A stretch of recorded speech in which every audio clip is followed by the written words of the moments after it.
موضوع ہے آج کا فرقوں میں مت پڑو۔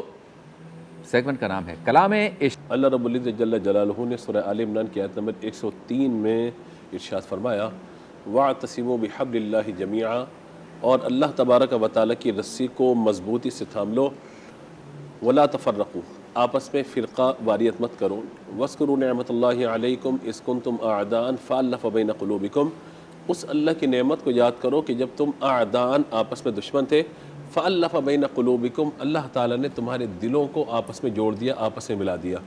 وَكُنْتُمْ عَلَى شَفَا حُفْرَةٍ مِّنَ النَّارِ، اور تم آگ کے گڑھے پر موجود تھے، آگ میں گرنے والے تھے، فَأَنْقَذَكُم مِّنَ النَّارِ، تو اللہ تبارک و تعالیٰ نے تمہیں اس آگ سے بچا لیا۔ یا دو تین باتیں، پہلی بات تو یہ بیان فرمائے گی کہ حبل اللہ کی رسی کو مضبوطی سے تھام لو۔ اب اللہ کی رسی سے مراد کیا ہے؟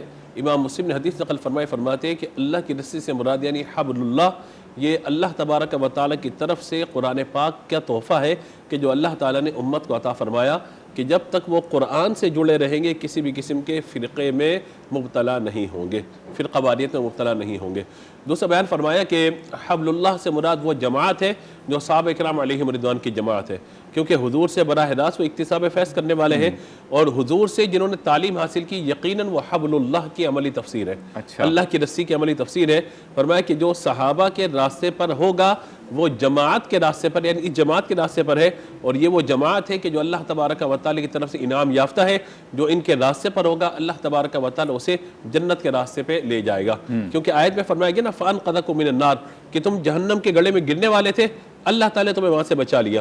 تو بچانے والا اللہ تعالیٰ کس اعتبار سے کہ جن لوگوں نے کفر کو چھوڑ کر اسلام کو اختیار کیا، جہنم کے گڑھے میں جانے والے تھے، کلمہ پڑھا انہوں نے، گویا کہ حضور نے انہیں جہنم کے راستے سے نکال کے جنت کے راستے پر لگا دیا۔ تو یہ حبل اللہ میں جو سب سے بڑی تفسیر عملی طور پر ہمیں نظر آتی ہے وہ رسول اللہ صلی اللہ تعالیٰ علیہ وآلہ وسلم سے تعلیم یافتہ صحابہ کرام علیہم رضوان۔ آگے فرمایا کہ وَاذْكُرُوا نِعْمَةَ اللَّهِ عَلَيْكُمْ، یہ اللہ کی نعمت ہے کہ تمہارے دل جو آپس میں الگ الگ تھے، جھگڑے تھے، تمہارے درمیان رنجشیں تھیں، اعداءً، تم دشمنی میں ایک دوسرے کو قتل کے در پہ تھے۔ قبیل اوس و خزرج کی جنگ بڑی مشہور تھی کہ ایک عرصے تک جنگ چلتی ہوئی آ رہی تھی۔ فرمایا کہ اللہ تعالیٰ نے فَأَلَّفَ بَيْنَ قُلُوبِكُمْ، جب تم مسلمان ہوئے، تم نے کلمہ پڑھا، فَأَلَّفَ بَيْنَ قُلُوبِكُمْ، اللہ نے تمہارے دلوں کو آپس میں ملا دیا۔ اور کیسا ملا دیا؟ کہ جب تم ایک جماعت بن گئے، دل تمہارے آپس میں مل گئے، رسول اللہ علیہ السلام کی پیروی کی طرف تم آ گئے، تو اللہ تبارک و تعالیٰ نے تمہیں جنت کی فضیلتوں سے مالا مال فرما دیا، جنت کی بشارتیں تمہیں عطا فرما دی۔ اور صحابہ کرام وہ مقدس جماعت ہے جو حضور سے براہ راست اکتساب فیض کر کے جنت کے راستے پر چلی۔ اس لیے میرے آقا علیہ السلام نے فرمایا اصحابی کالنجوم، میرے صحابہ مثل ستاروں کے ہیں، فَأَيِّهِمْ اقتدیتم اہتدیتم، جو ان کے راستے پر چلے گا وہ گویا کہ ہدایت کے راستے پر ہوگا۔